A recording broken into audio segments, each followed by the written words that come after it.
Well, it is all over at Rabat in Morocco. Bafana 1, Cameroon 2. That means it's all over for Bafana as well. They are packing their bags and coming back home. Sad news, not very good ones for Mzansi Africa. But this is my views, my expressions. If this is your first time here, please do subscribe, share and tell others. We are here and sikuphathele okungaphathwa abaningi. Elami kama usiboniso sizo wakwamnikazi Sibongo, and I'm not by myself. Namhlanje ngiphethe Mother Christmas. Sanibona njani? Well, we all good. Ngoba phela kuyaphila ngoba saphefumula, but not so good about today's game as Bafana get knocked out in the round of 16 of the AFCON 2025. Hey, what a discouraging encounter, a very disappointing one. Bafana, I don't know what happened there. I thought, in back of my mind, I thought Hugo Broos was playing hard to get. He was have this plan that will crack all these games kahle nje adlale nje ibhola elikahle because emagemini adlule we have seen iBafana lesingayazi. We have qualified for FIFA World Cup with a good football, but today I don't know what was that. Angazi kwenzakaleni. I lost weight for a performance namhlanje. But let's talk about it. Let's talk about it. Just take us through ukuthi what was the difference from today's game, between last game and today's game? Where were you not happy from the starting lineup? Take us through the game.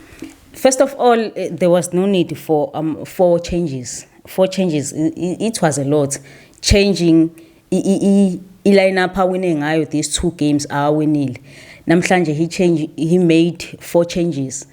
I think some of the changes he puts more midfielders.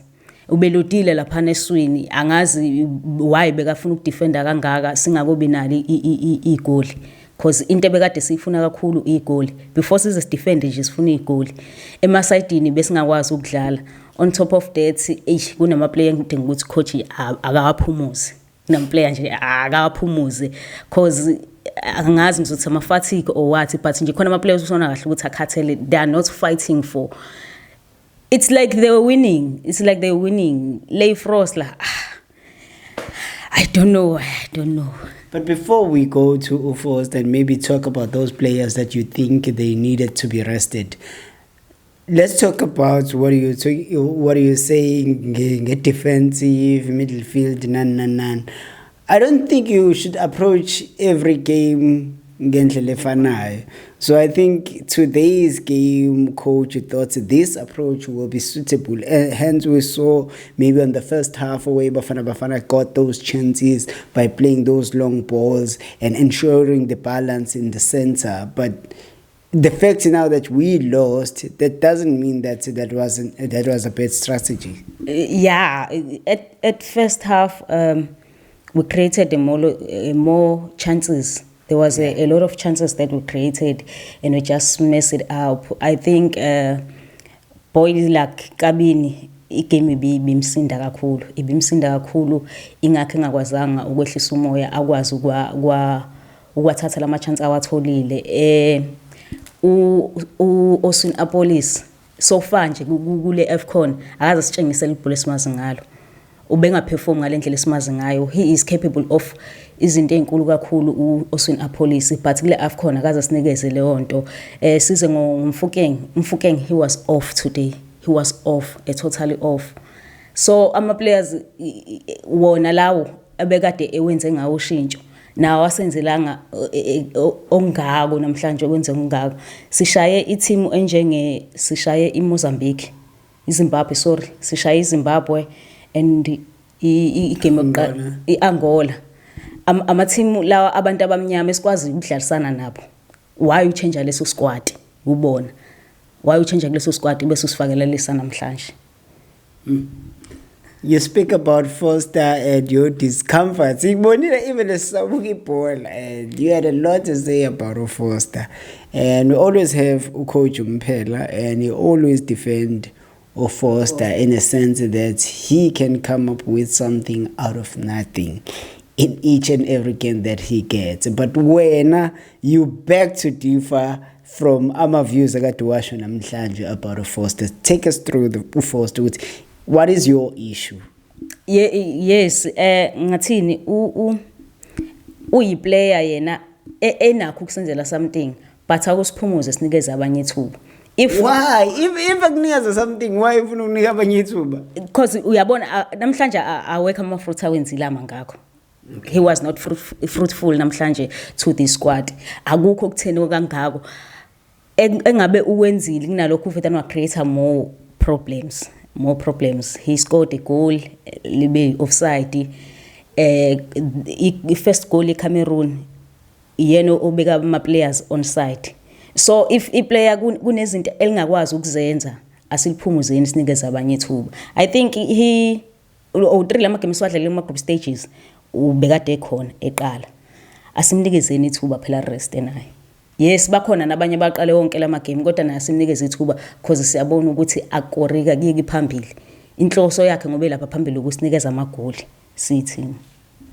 Well, we did see Makgopa coming in, and we had like those strikers now up front. Bobabili, we had Makgopa, we have Udonduzana, Foster. So wouldn't you keep Foster on the game with the hope that he will create those chances that you were speaking about, that sometimes we are has created something out of nothing, but also ensure Makgopa ukhona khona naye to ensure naye ngendlela adlala ngayo nama hold up plays nani inakhona lokho bengaba idea but ekwenzakaleni kwakhe engibona ukuthi akasakwazi ukulwa, akasakwazi, angazi noma ngizothi amandla bese kuphelile noma kanjani, or angabi i-target man, because even ama aerial ball asikwazi ukuwina ngaye, asikwazi ukuwina ama aerial ball ngaye, angabi i-target man, ahlehle maybe a hold up.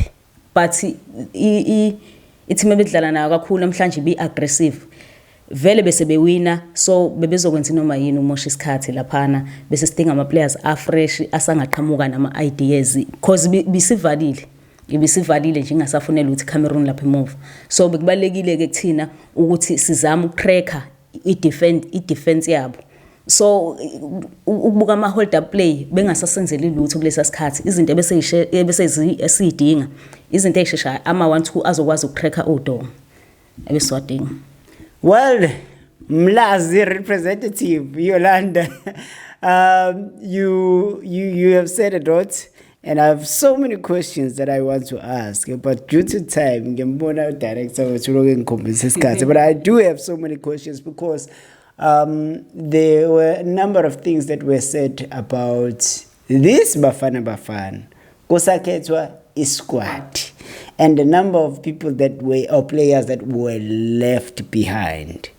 So what the squad is being knocked out with last 16. Hence, last time, even though last time we've completed semi-finals, what is your take, or what is your view on the players that were selected in this particular AFCON? I think Coach Hugo Broos did what he was supposed to do as a coach, select players acabanga ukuthi wona azomsebenzela. But kunaleyo umehlukana emncane, leyo umehlukana emncane, kunama players angasaperform emathimini abo, but we know what they are capable of. Some World Cup, we squad lese World Cup sa qualify World Cup ubewathatha lawo ma play even ngisho kuthiwa njalo besempini kwi AFCON so fighter ama players ane experience bekade swadinga vele, like abo Thembazane oThapelo Morena, ngawukuthi mhlawumbe basaperform emathimini abo but beswadinga ukuthi abe khona lapha ukuze sikwazi ukuthi silwe ngabo.